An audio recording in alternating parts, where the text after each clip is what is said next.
Black Tide by Peter Lamb. Prologue. The Deep Cut. The Norwegian Trench. 4,000 meters beneath the slate-grey chop of the North Sea, a place where light does not belong, where cold is constant and time forgets to tick. Something moved. The object was sleek, matte black, the length of a football pitch, a Russian Akula-class submarine, modified, its hull patterned with sharkskin polymer, invisible to sonar. Above, a Norwegian fishing trawler idled in the fog, nets slack, crew drunk on quiet. No one noticed the drone bay open. 3 drones emerged like eels, powered by quiet water jets and guided by preloaded coordinates. Each was fitted with laser cutters and manipulator arms, the kind used by oil companies for deep-sea rig repairs. But these weren't here for maintenance.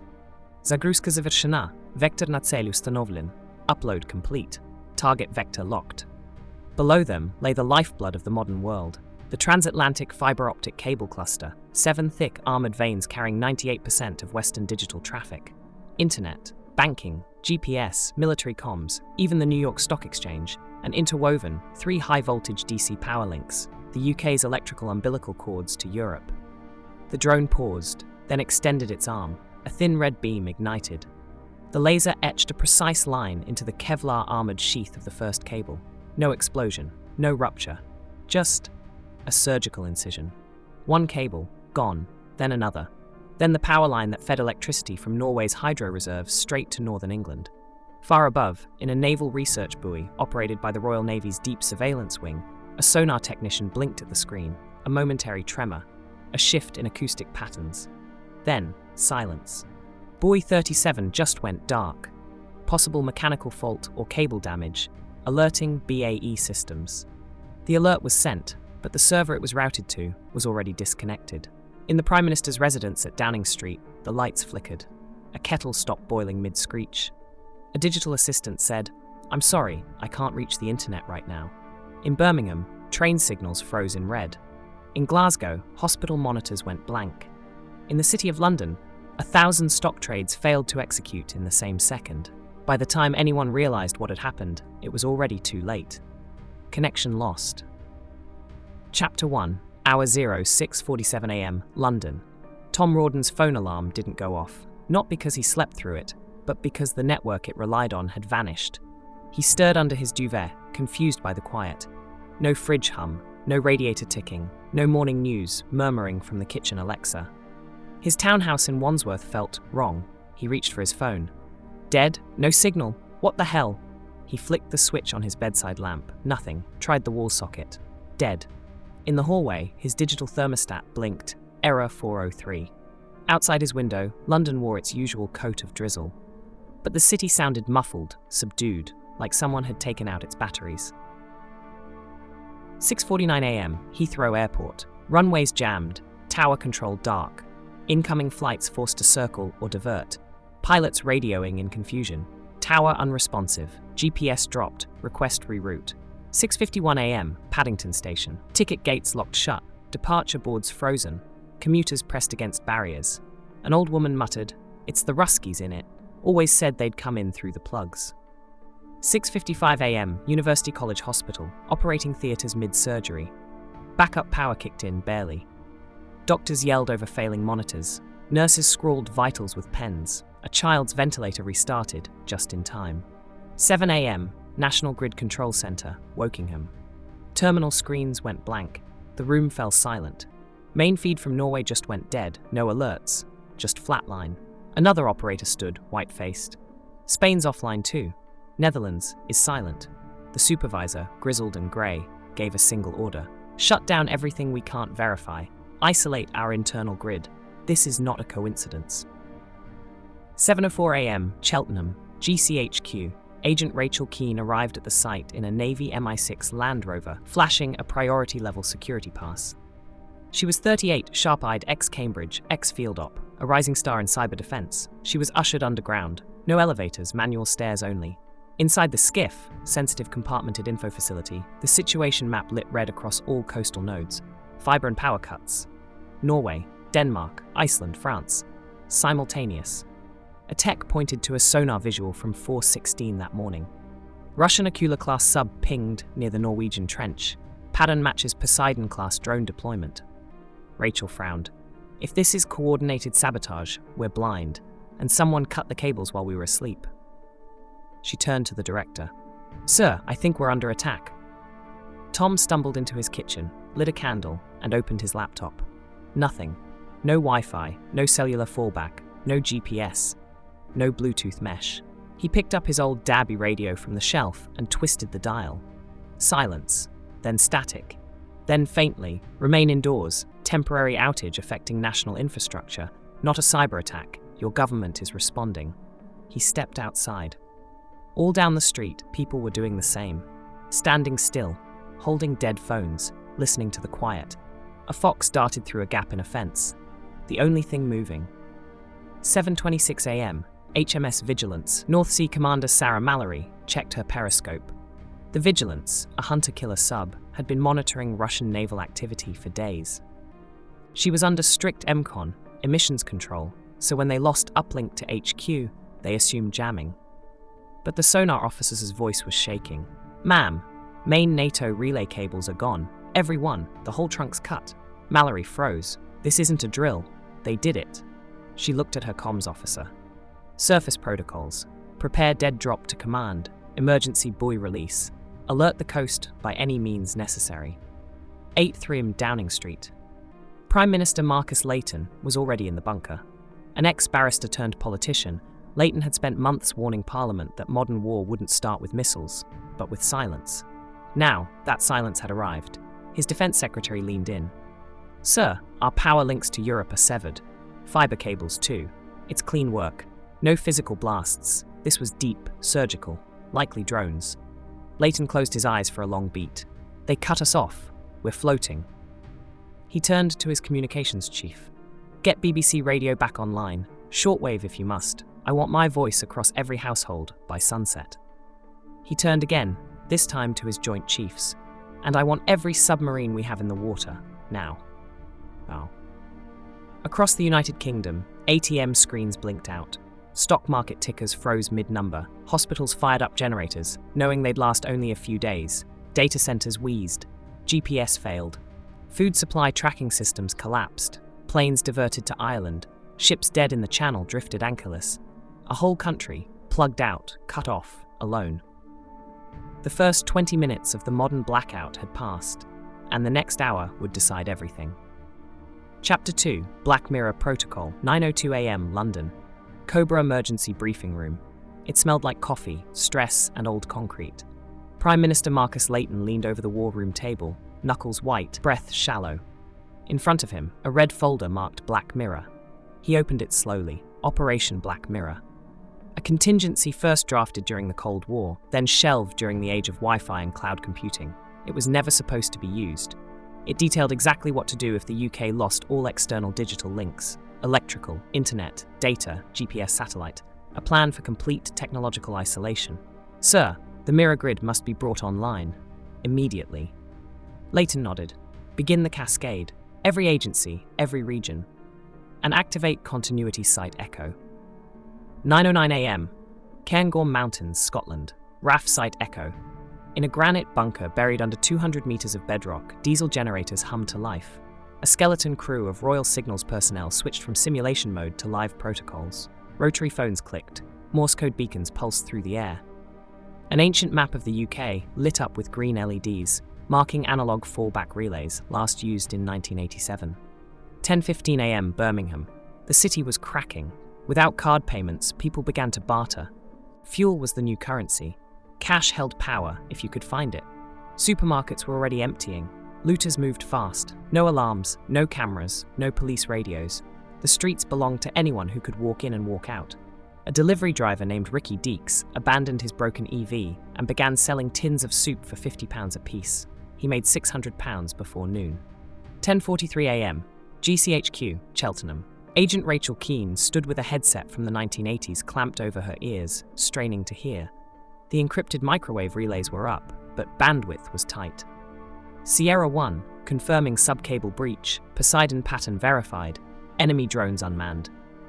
Rachel turned to the director of cyber defense. Sir, this was no hack. This was hardware warfare. They didn't just pull the plug, they slit the throat. The director's hands trembled slightly as he placed an old-school red phone back on its cradle. Revenge of the analog. 11:07 a.m. Cardiff. Leah Ford wrapped her daughter Evie in a blanket and stared at the dead medical monitor. The ventilator beeped occasionally, running on its final backup battery. The hospital's fuel was low, and a note had gone up. Critical patients only, no new admissions, no grid ETA. Evie was breathing, but shallow, blue around the lips. Leah stood. I'll get you help. Outside, the streets were blocked, roads jammed, people walking with petrol cans. She hoisted Evie into a handcart, her old market trolley, and began to walk. Destination, University Hospital of Wales, 9 miles. 12 noon, across the UK. Operation Black Mirror's rollout was uneven. In Cambridge, diesel generators hummed at university data nodes, feeding local ham towers. In Liverpool, soldiers were posted to substations, guarding transformers from vandals. In Newcastle, someone built a fire inside a Tesla showroom and streamed it to TikTok using a drone-to-phone mesh. But elsewhere, it was lawless. No police cars, no CCTV, only whispers and panic. 1:42 p.m, Royal Navy HQ Portsmouth. Vice Admiral Peter Croft met with 3 senior commanders in a candlelit operations room. On the table were 2 paper maps, one of the UK coast, the other of undersea infrastructure. We believe the cuts occurred at 04:18 GMT. Simultaneously, 3 nodes, Russian subsignatures were logged near each site within a 40-minute window. We have 2 Astute-class submarines in play. One is shadowing the Norwegian shelf. The other is dead silent under MCON. Croft circled a point on the map. Deploy a third. We'll triangulate their fallback zone. 2:03 p.m, Bristol. Ex-Army trucker Sam Pollard drove a refitted Bedford fuel hauler through abandoned roundabouts. He'd heard the radio broadcast, hospitals going dark, fuel hoarded by black market gangs. He knew back roads. He had a diesel cache, and he had a plan. He wasn't alone. Behind him, a convoy was forming. Tractors, 4x4s, ambulances running on fumes. Sam used to fight in Basra. He understood logistics. We'll run a black line down the spine of the country. Get fuel where it's needed. No comms, no orders, just purpose. 3:30 p.m, Downing Street. The Prime Minister's address was delivered by shortwave from a hidden recording bunker near Oxford. My fellow citizens, the United Kingdom is under targeted attack. This is not cyber warfare, it is infrastructure warfare. But we have trained for this. We will not collapse. We will not retreat. We will rebuild analog. We will restore digital, and we will respond. A beat. And to any foreign power behind this act, we are still listening. Across the country, people huddled around battery radios, old shortwave sets, even car stereos wired to extension leads. They heard one thing clearly. Operation Black Mirror is active. Do not panic. Local broadcasts will resume by 1800 hours. Conserve fuel. Do not travel. A national curfew is now in effect. 4:14 p.m. Brussels, NATO HQ. Ambassador Miles Renner entered the strategy chamber lit by backup generators. He carried a coded file from MI6 confirming underwater sabotage by GRU-controlled Poseidon drones. He placed it before the committee. If we don't call this what it is, an attack, then we're telling every adversary they can unplug us without consequence. Poland and the Baltics nodded. France looked uneasy. Germany avoided eye contact. No vote. Not yet. By sunset, the UK was under its first national curfew since the Blitz. All motorways were closed, all air traffic suspended, all digital transactions frozen. Food shortages loomed. The power grid was running local only. Scotland fared best, London worst, the internet, electricity, GPS, mobile phones gone. But the people, they were not gone. They lit their candles, turned radios, shared news by foot, and whispered a single question: what comes next? Chapter 3, confirmed hostile 48 a.m. GCHQ Archive Vault, Cheltenham. Rachel Keane descended into the concrete belly of the UK's cyber intelligence fortress, past 2 security doors, 1 retinal scanner, and a vault sealed with a 4-digit code only 6 people knew. Inside, the air was colder, older. This was the legacy room where Cold War tech slept under dust sheets. Today, it was wide awake. Against the wall stood a vacuum-sealed rack of digital tape backups, barely readable by modern machines. In the center, an MI6 analyst fed 1 reel into a converted reader, jerry-rigged from a museum-grade IBM core. Rachel sipped instant coffee from a cracked ceramic mug and leaned over. Seismic logs from the North Sea, synced to archival pings, multiple deep-frequency pulses at 0418, matched to known GRU Poseidon-class drone propulsion signatures. Rachel narrowed her eyes. They used automated drones. No tethers, no evidence trails. That's why they moved simultaneously. The analyst adjusted his glasses. They cut 7 cables in total, 3 power, 4 data, 1 drone per site, all timed to the second. U2 AM, US Cyber Command, Maryland. General Davison reviewed satellite heat maps of the North Sea floor. Overlaid were dead zones where fiber traffic ceased, like arteries is to his British liaison. Confirmed hostile. This wasn't a solar flare or an accident. This was precision warfare. You cut cables like this, it's an act of war. The Brit nodded grimly. The only problem is proving it before someone does something irreversible. 8:13 AM, NATO Cyber Warfare Division, Brussels. A live feed played a blurry sonar recording. 3 shadows moving along the trench wall near a major European power relay. They moved against current. These are not whales, not debris. These are submersible drones. Estimated length 6 meters. Propulsion system consistent with Project Belluca, GRU's deep-sea autonomous platform. Across the table, a Polish general slammed his fist. This was not theory. This was a field test. And now they're doing it live, on our front door. Silence. 10:26 AM, MI6 Temporary Command Bunker, Wiltshire. Rachel Keane was joined by Air Commodore Elsie Tamworth, Signals Intelligence, retired, recalled to duty. On the table was a handwritten report, a Russian defector's debrief. Rachel flipped through it. Poseidon drone deployments rehearsed off Sevastopol. Purpose, battlefield blindfolding. Target priority, undersea infrastructure.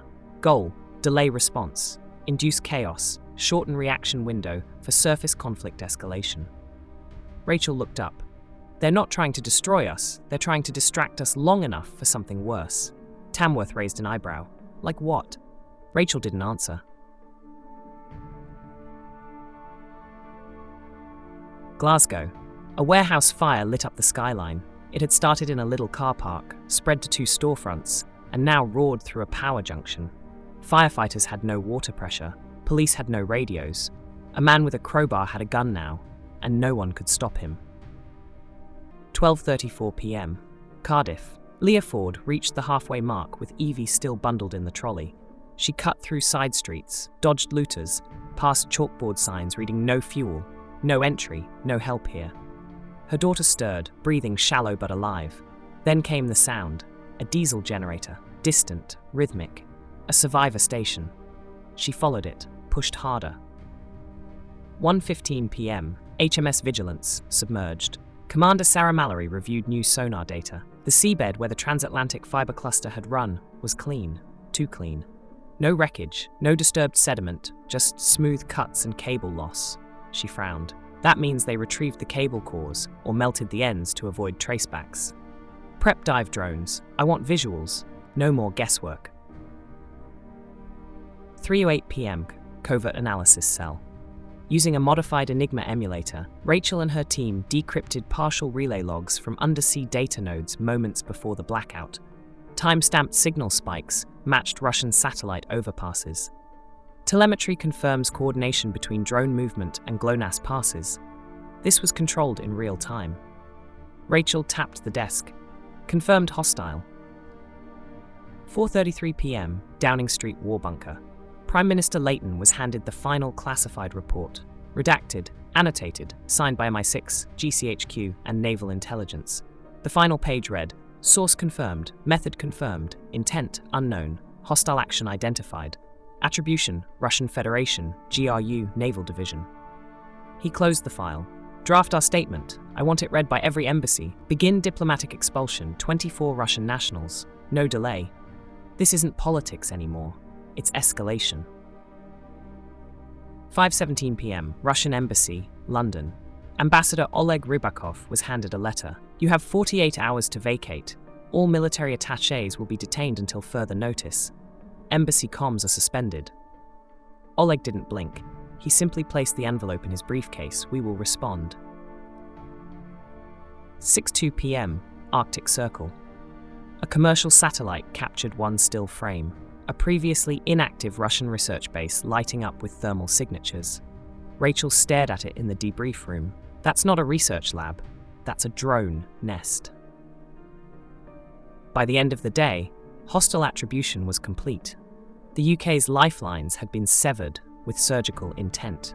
There were no formal casualties, no cities bombed, no parliaments toppled, but everything had changed. War had arrived silently, and the world still hadn't decided whether to fight back. Chapter 4. The Isolation Hour, 6:41 p.m, London. The sun dipped below the skyline, but no streetlights came on, no glow from windows, no rumble of buses. Tom Rawdon lit his fifth candle and placed it in a jam jar on the kitchen counter. His flat was a dim patch of orange in a dead city. The silence felt heavier than the dark. How many hours without power now? 15. His phone, now a useless brick, sat beside his cold dinner. His fridge had begun to sweat, and the milk smelled off. From the street came a crash, glass, metal, then voices. He turned out the candle. He wasn't afraid of the dark. He was afraid of what people became without light. Across the United Kingdom, the first full night of isolation had begun.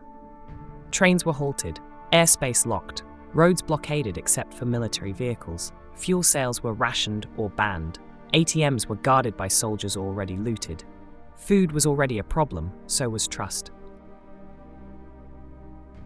Tom peeked through the blinds.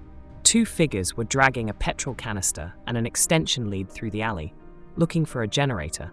One had a machete, the other wore a Chelsea FC hoodie. This isn't going to get better tomorrow. He pulled the blinds shut. 8:03 p.m, Cardiff outskirts.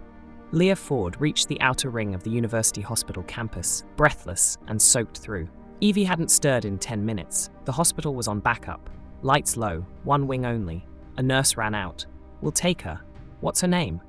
Evie. Ford. 9. Respiratory dependency. The nurse nodded and disappeared into the corridor. Leah collapsed against the wall, legs shaking. Someone handed her a thermos. Drink this. You're done well to get here, love. She sipped weak tea, watched the doors close behind her daughter. Don't die in the dark. 9:12 p.m. RAF Breeze Norton. A Hercules C-130 was being manually prepped, no automated load balancing, no digital radar link, just paper logs and eyeball measurements. It would fly to Shetland under full blackout conditions.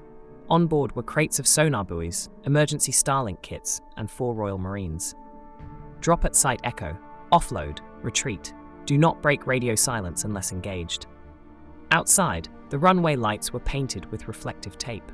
The plane took off like it was 1942. 10:07 p.m, Downing Street, War Bunker. Prime Minister Leighton stared at a pinboard of printed photographs, drone traces, sonar maps, defector notes. Around him, silence. The room buzzed only with candlelight and scribbling pens. His aide entered with a fresh document. Sir, NATO still won't commit to Article 5. France and Germany are hesitating. The US says it needs more proof. Leighton didn't answer immediately. They want footage, explosions, flashy casualties. He placed a finger on the word sabotage. They'll get proof, but when they do, it'll be too late. 10:38 p.m, Manchester. The blackout had become a siege. Without refrigeration, stores dumped spoiled meat into the street. Water pressure dropped. A gang took over a petrol station. They carried knives, said it was the new currency. A father named Aaron tried to trade his watch for baby formula. He left with bruises and nothing. 11:22 p.m, HMS Vigilance, North Sea. Commander Sarah Mallory reviewed the first dive drone footage. A tangle of shredded cable. No explosive residue. Precision cuts. Like surgical incisions, ma'am. No blast shadow. These weren't broken, they were removed. Mallory leaned in. They didn't just want to unplug us, they wanted to own the severed ends. She gave the order. Deploy sonar traps, dead zone triangulation. I want to catch whatever's still down there. 12:03 a.m, Greenwich Mean Time. The Royal Observatory clock, long synchronized to global internet time, ceased to update. For the first time in 126 years, it ran purely on mechanical wind. And with that, Britain officially left the digital world. 12:22 a.m, MI6 listening post, Wiltshire. Rachel Keane sat alone with a shortwave set tuned to random frequencies. Crackles, pops, a child's voice singing. Then, Zebra 3 calling Foxhound, Zebra 3 calling Foxhound, submarine contact. Repeat, submarine contact, shadow class. She slammed her headset down and began to write. They're still moving, which means we're still vulnerable. Across the UK, the blackout held. No new messages, no news updates, no alerts, corrections, notifications, likes, forwards, retweets. The silence became normal. And in that silence, something ancient stirred. Fear, yes, but also resilience. People lit fires, shared food, pulled radios from attics, built routines around analog, trusted strangers again. But always, in the background, pulsed a thought. If they can cut the cables this clean, what's to stop them doing worse? Chapter 5. The Cable Wars. 2 a.m. HMS Vigilance, North Sea. The sonar room pulsed with dim red light. The Vigilance cruised at 220 meters depth, her hull silent but alert. On screen, 3 buoys blinking intermittently, an improvised dead zone triangulation net. Commander Sarah Mallory paced behind the sonar team. Contact, 240 meters, moving slow. Bearing 037, it's not one of ours. Mallory clenched her jaw. Could be decoy, could be their cleanup team. Deploy ghost torpedo, no detonation, just tracking. The room held its breath as the unarmed device launched, tailing the unknown drone. The dot drifted, slowed, then vanished. No sound, no movement, just static. They saw us. 4:13 a.m., Barents Sea. A British Poseidon reconnaissance aircraft pinged a Russian AGI vessel, an auxiliary ship outfitted with undersea manipulation cranes. It was parked above a known data trench, engines off, no flags. Photos were taken. The crew pretended to fish. The British pilot circled once, twice, then turned for Scotland. We're playing chess blindfolded. They're playing poker with a knife under the table. 5:35 a.m., MI6 Mobile Analysis Unit, Scottish Highlands. Rachel Keane traced a pattern across a fiber optic cable map. They didn't just cut at random. Each break was where civilian and military routes overlapped. That's the intent, not just to paralyze, but to cloak. Cloak what? Rachel circled a section off Norway. Whatever's coming next. 7 a.m., Leeds. Train stations remained locked. Police used bullhorns to direct foot traffic. Someone tried to hijack a generator from a care home. By now, word had spread. This was no accident. There were whispers of war, whispers of Russia, whispers that the UK was alone. 8:11 a.m. BA Systems Deep Sea Lab, Devon. A retired submarine technician played grainy ROV footage of a cable trench. A ghostly robotic claw appeared in frame, slicing effortlessly through a sheath of carbon fiber and copper. That's not off the shelf. That's military-grade precision cutting. That arm has a stress grip calibrated to 3 microns. Nothing outside GRU drone labs has that capability. Rachel Keane nodded without blinking. Then it's official. They've weaponized the seabed. 9:47 a.m., UN Emergency Session, New York. The UK ambassador addressed a mostly silent chamber. We have suffered a digital-first strike. No missiles, no troops, but make no mistake, this was war, and the weapon was silence. Russia's ambassador smirked behind his translation earpiece.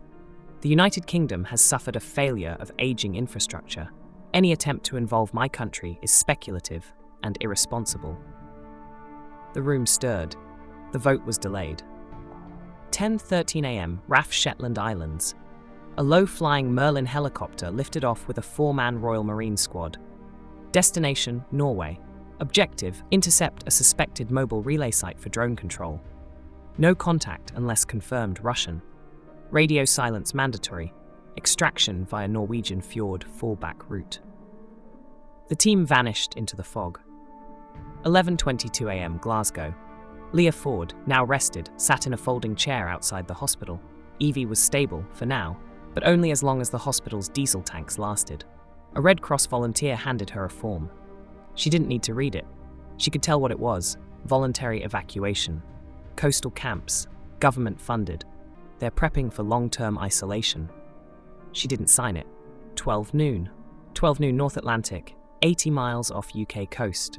HMS Wexford, a Type 23 frigate, intercepted a vessel marked as Research, Russian Federation. This is HMS Wexford. You are operating in restricted waters. Declare purpose. Transmit transponder ID, or we will board. The Russian ship's engines engaged. It turned slowly, away. The Wexford fired a warning shot across its bow. The Russian ship powered down and drifted. Inside its hold, an ROV drone cage was open. Empty. 1:33 p.m., Downing Street. Prime Minister Leighton sat with a stack of handwritten notes. He was preparing a second address, this time for broadcast to NATO. It would not be polite. They think Britain is easy to unplug. They're about to find out we never needed power to fight. He underlined 2 words: coordinated response. 3:10 p.m., HMS Vigilance. The sonar pinged again. This time, it wasn't a drone. It was a Russian Kilo-class submarine operating without declared position. It was heading toward the Norwegian trench. Commander Mallory issued a coded buoy drop with GPS-emulated timestamp, encrypted to upload the moment satellite links returned. Let the world see we saw them. By end of day, the UK had mapped 11 confirmed cable attacks. 3 ships shadowed. 2 drones spotted. 1 relay site marked for assault. The Russians denied everything, but the sea told a different story. The United Kingdom had lost its voice, and now it was preparing to speak the only language left: force. Chapter 6. The Edge of Article 5. 4:48 p.m. NATO headquarters, Brussels. The power was intermittent, the room lit by battery lanterns and satellite-fed tablets. The modern world had been reduced to fragments, an alliance of superpowers convening in the glow of 1990s tech. At the center of it all sat the North Atlantic Council.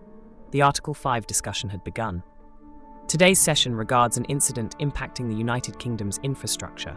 11 undersea data and power cables cut. Attribution, Russian Federation. Intent, undetermined. Impact, national-scale blackout. The Polish ambassador raised his hand first. This was a test, a dress rehearsal. They want to know how long it takes to make us hesitate. 5:09 p.m. MI6, Bunker, Wiltshire. Rachel Keane patched into the NATO session via secure relay, audio only. Her report was read by a British colonel on site. It included satellite footage of drone wakes, acoustic analysis of GRU drone signatures, and a decrypted Russian directive titled Stage 1, Digital Isolation Doctrine. If that's not evidence, nothing is. Still, the French ambassador objected. We sympathize with the United Kingdom, but we cannot treat this as an armed attack. There are no civilian deaths, no missiles. This is provocation, not invasion. The UK ambassador responded. If a missile had hit Parliament, you'd call it war. But if they sever every satellite, every bank, every port system, you call it confusion? Germany remained silent. Italy abstained. Turkey nodded, but said nothing. The US was watching closely. Silent. 6:12 p.m. Cardiff Hospital. Leah Ford was told that Evie could not remain on the ward indefinitely. Our generators have hours left. We've done what we can, but without long-term restoration. Leah looked at her daughter, still breathing but pale. Then I'll find another way. That night, she joined a growing convoy of evacuees heading west toward temporary refugee zones along the coast. 6:41 p.m. North Sea Command Vessel. Vice Admiral Croft received official clearance to escalate, track Russian Kilo-class movement. Engage only if provoked. We are not yet at war, but you are authorized to prepare for it. He put down the receiver and muttered to his XO. This is a war. They just haven't printed the posters yet. 7:13 p.m. Norway, near Tromsø. A 4-person SAS unit trekked through snow to a decommissioned relay station, allegedly rented to a Russian telecom company. Inside, crates of drone parts, power cells, and schematics. Live video feeds of the North Sea. Upload it all, then torch the place. The flames lit up the Arctic sky. Mission complete. No casualties. No ID left behind. 8:30 p.m. BBC shortwave broadcast. The Prime Minister's voice crackled across Europe. To our friends and allies, this is not just about cables. This is about sovereignty, about defending democratic nations from technological strangulation. We may be silent, but we are not blind. We may be isolated, but we are not alone. And if you delay too long, we will act alone. 9 p.m. NATO Private Security Briefing. US Admiral Briggs, acting behind closed doors, presented new classified images to NATO Command. These are Russian Poseidon drones near the Canadian cable lines. Same design, same timestamp. They're not just after Britain, they're testing all of us. Yeah. Yes. Final count, 19 in favor, 11 opposed. Motion passed. Article 5 conditionally triggered. 10:17 p.m. UK War Office. General Lawrence Falk received the formal directive. Prepare kinetic response options. Target. Non-lethal. Message. Unmistakable. The UK's digital isolation had become a call to arms. The response would not be digital. It would be steel and sonar. 11:02 p.m. HMS Vigilance. Submerged. Commander Mallory loaded the final strike coordinates into her encrypted box. The sub was silent. The crew ready. The target fixed. An unmanned Russian drone depot hidden under 1,000 meters of Barents Sea. A light blinked green. Fire mission authorized. Mallory placed her hand on the key. If they wanted a silent war, they've got one. Chapter 7. The Proxy Front. 1:03 a.m. Barents Sea. The water was black glass above and crushing pressure below. HMS Vigilance hovered 40 meters above the seabed. Engines idling, sonar silent. In the torpedo bay, strike package Alpha 1 was locked. Its payload, a low-yield kinetic penetrator, no explosives, just mass, speed, and silence. Commander Sarah Mallory stood over the console, breathing slow. Target is stationary, no signal emissions. Confirmed drone depot. Heat signatures match Poseidon-class core batteries. Mallory nodded. Release. The projectile launched. No sound, no flash. Just a clean ripple through water, and then target impact. Depot destabilized. Secondary energy spike. Collapse likely. A few minutes later, 200 meters of undersea drone housing imploded, and Russia's northern operation blinked out. 2:12 a.m. Arctic Edge, Tromsø. The SAS team exfiltrated through pine forest under moonlight. Behind them, the relay station was a smoldering husk. Inside the team leader's SAT pack, data drives, logs, drone schematics, proof. Package secure, moving to pickup site. One more leak in their pipeline sealed. 6:48 a.m. Somerset. Convoy leader Sam Pollard steered his ancient Bedford truck down a rural B road. Behind him, 7 vehicles. Fuel, food, and 3 medical evacuees. No GPS, no police escorts, just diesel and instinct. We've got a fallen tree up ahead, Sam. Road's blocked, might need a chainsaw. Sam reached under his seat. Good thing I brought one. 10:45 a.m. RAF Lossiemouth, Scotland. A joint UK-US squadron loaded standby airstrike payloads onto Typhoon fighters. Not for Russia, but for strategic relay threats in the Arctic Circle. We are not bombing Russia, we are severing their ability to blind us again. The war had become a game of pressure points. No declarations, just disabling the opponent's eyes and ears before they struck the heart. And wake the cyber division. Maybe the worst hasn't broken us, maybe it's revealed us. Tell them to prepare the Severny and wake the cyber division. The Cold War had gone warm. Sir, I recommend activation of black signal protocols. They're not finished, and neither are we. By dusk, the UK had retaliated against 2 confirmed Russian assets. No war declared, no armies marching, but for those in intelligence, military and government, the battlefield was already active, and it was underwater, invisible and moving fast. Chapter 8. Fallout in the Fog. 5:18 a.m. UK airspace. A thick coastal fog hugged Britain's eastern shore. From above, the country looked calm, still, silent. But down on the ground, the illusion was falling apart. Propaganda engine is running full speed, sir. China's repeating the line that we faked the blackout to test our own countermeasures. Leighton snorted. Nothing spreads faster than denial. Double down on the footage, leak the serial numbers to the press, and prepare the public. They need to understand. This isn't over. 6:47 a.m. near Swansea.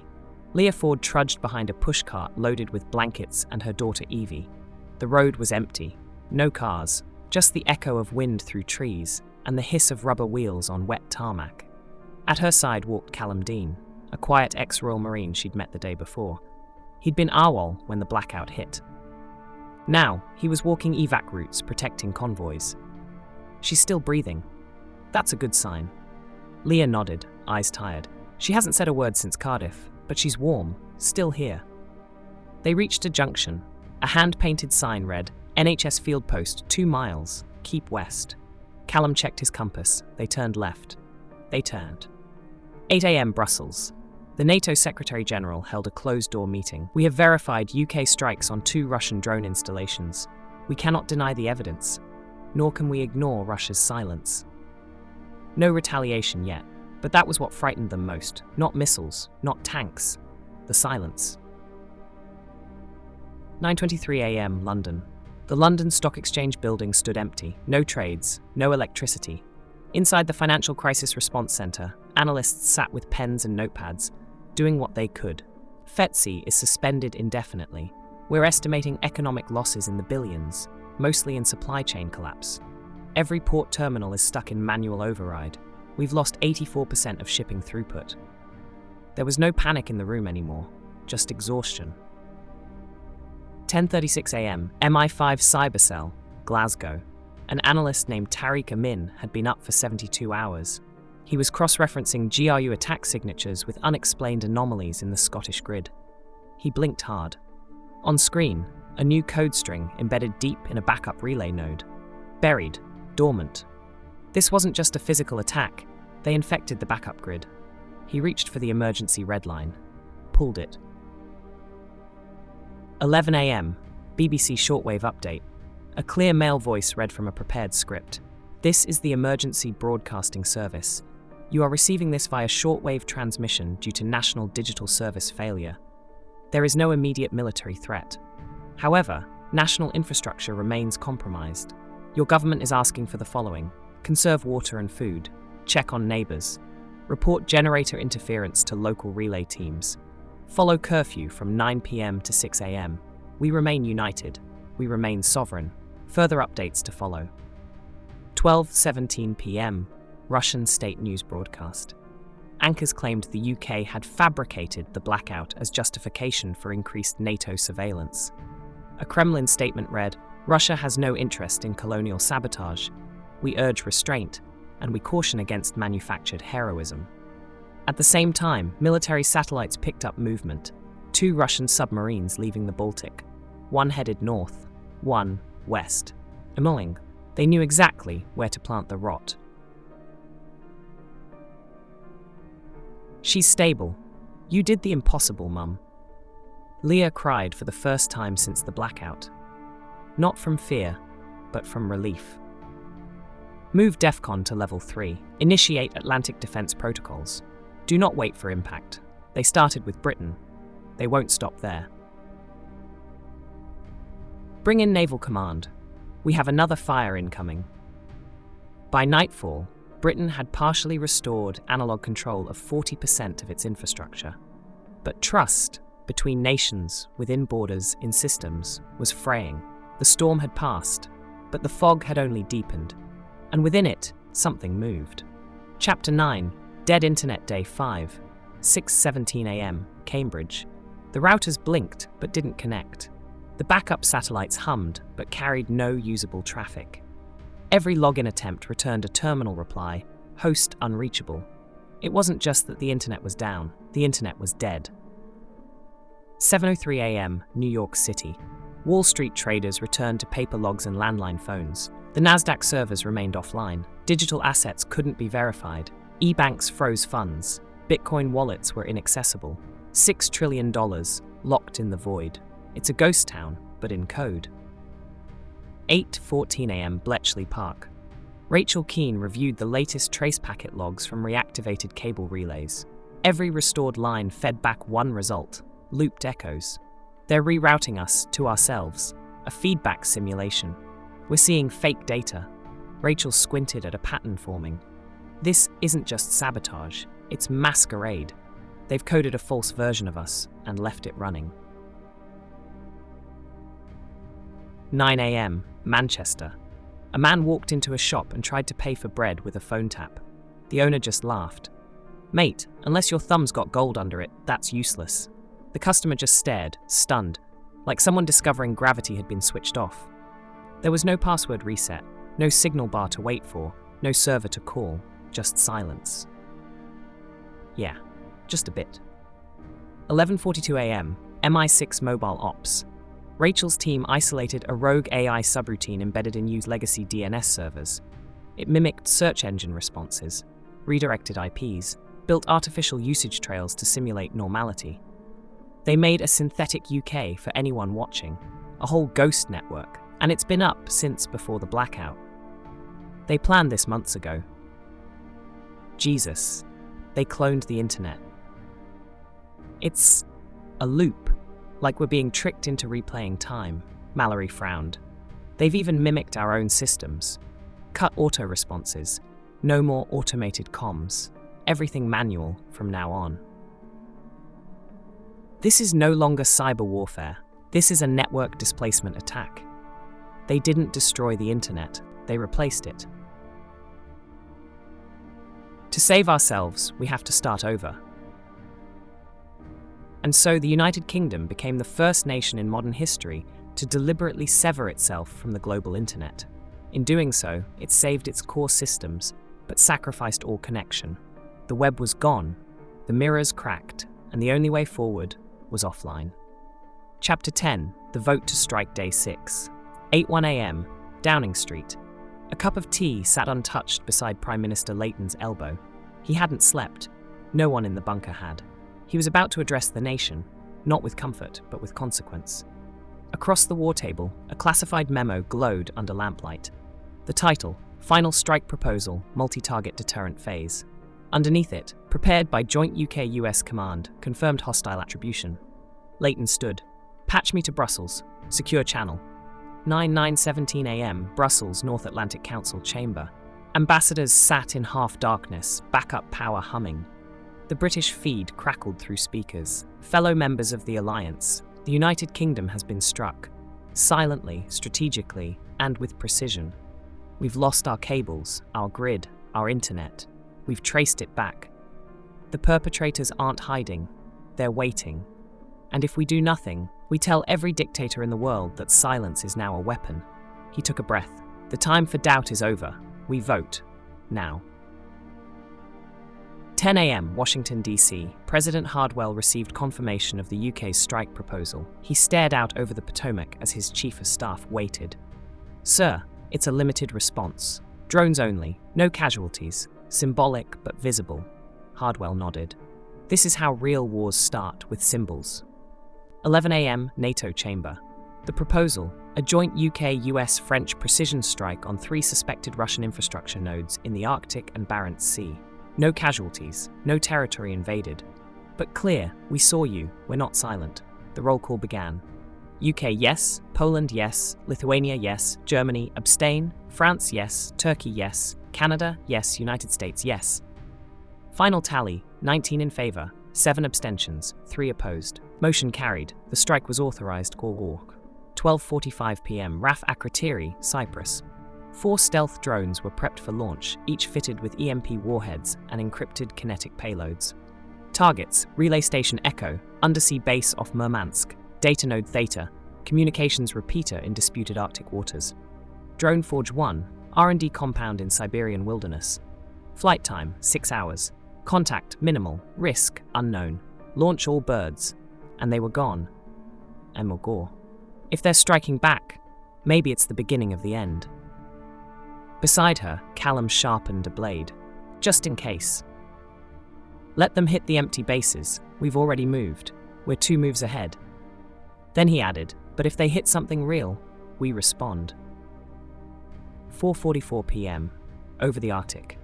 The drones raced beneath polar clouds, powered by nuclear-fused batteries and silent rotors. No contrails, no chatter, no hesitation. They'd been built for moments exactly like this. This is the British Emergency Broadcasting Service. You are 60 minutes away from a national address. All citizens should remain in shelter. If operating a generator, ensure fuel is isolated. Do not attempt to access digital networks during this period. This is a message of resolve, not fear. 6:42 p.m. Barents Sea. The first drone dove into the ocean like a knife, slicing through the salt and pressure. Echo target acquired. EMP burst deployed, relay station shorted, communications hub went dark. No one died. but something deep in the sea went quiet. Minimal contact. No heat sigs post-strike. Looks like they cleared out. Tonight, your government acted. We did not act in vengeance. We acted in clarity. The United Kingdom was attacked, not with bombs, but with silence, with shadows, with lies built from code. We have made it clear, our silence does not mean surrender, and while our lights may flicker, our resolve never will. They're recalibrating, planning the next move. The vote was done, the strike made, the world didn't explode, but it had changed. The invisible battlefield had shifted. The balance of silence had broken. And in every embassy, bunker, sub and server, the question wasn't if they would retaliate, it was how loud the silence would be next time. Chapter 11, Silent Hunters Day 7. 4:22 a.m., Barents Sea. A new shadow moved beneath the waves. It wasn't broadcasting, it wasn't returning sonar, and it wasn't supposed to be there. Aboard HMS Vigilance, Commander Sarah Mallory stood over a sonar screen flickering with something. It's too big for a Poseidon drone, too slow for a trawler. And it's headed toward our old strike coordinates. They're recovering. Mallory made the call. Maintain distance. Passive tracking only. Let's see where the dead go to die. 5:14 a.m., USS Nebraska, North Atlantic. Aboard the American Ohio-class sub, a similar story was unfolding. An Akula-class Russian submarine had gone dark 36 hours ago. Now sonar picked up gliding movement across a known NATO relay trench. Sir, we've got ghost contacts, slipping under our range, using the trenches like valleys. They're hunting for what's left or what's next. Orders were given. Do not engage, do not signal, do not lose them. The silent hunters were back.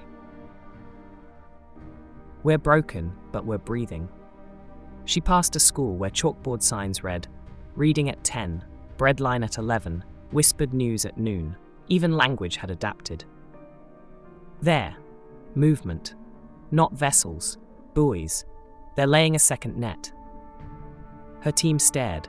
They're replacing what we just destroyed. We should be laying our own drones. We should be mining their cable points. Why are we still playing defense? No answer came. NATO still feared the line between deterrence and escalation, but some nations were no longer willing to wait. Ma'am, I think it just saw us. Mallory tapped a panel. Prepare counter-drone sweep, EMP net pattern delta. Do not fire until I say. The torpedoes were loaded, the crew held their breath, but the contact slipped away. It's not scared, it's scanning. Sir, they're rebuilding in the Barents faster than we predicted. They're not just recovering, they're scaling. This isn't just Russia anymore. She sent through a decrypted communique, intercepted only hours ago. Phase 3, Atlantic Firewall. Unified Operational Denial, Full Spectrum Spoof. Leighton read the last line aloud. If we lose the seas, we lose the sky. Mum, will the lights come back? Leah nodded. They will, but next time we'll know how to survive without them. Day 8. 6 a.m., Blackpool. The first signal came from the sky. A Starlink drone trailing a spool of reinforced cable buzzed overhead. It dipped low, locked onto a rooftop antenna, and clicked into a newly installed receiver. Moments later, a light flickered on. A modem hummed, a screen lit up, and then a dial tone. Oh, thank God. After 8 days in the dark, Britain was reconnecting. 7:12 a.m., National Grid HQ, Wokingham. Manual relays were flipped, new protocols enforced, all automatic connections blocked, every request verified by a living person. On a whiteboard scrawled in permanent marker, no trust in automation, no relays without fingerprints. The new grid was slower, but it was real, human, defended. Scotland's almost fully back online. Wales is close, London's running on hybrid backup grid and satellite feed. Leighton nodded, eyes dark-ringed but alert. I want messaging out today, not about victory, about rebuilding. Internet might come back, but this feels better. Tom smiled. Never thought I'd feel safer in analog. We've scrubbed 83% of their synthetic mirror web. The rest we'll track manually. They left behind traces. They always do. It's not perfect. But at least now, we're watching through our own eyes again. They're saying schools might reopen in 2 weeks, if the airwaves hold. Leah smiled for the first time in days. Let them hold. Please let them hold.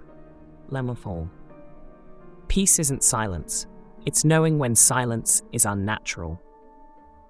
To everyone who carried a trolley through flood and riot, to those who brewed tea over candlelight, to the truckers, teachers, techs and children, you saved your country. Not through force, but through patience, civility, community. The lights are coming back, but the most important light was never in the cables. It was in you. Location, undisclosed, depth 3,847 meters. A steel hatch hissed open beneath the polar ice shelf. Inside, silence, white light and chilled air.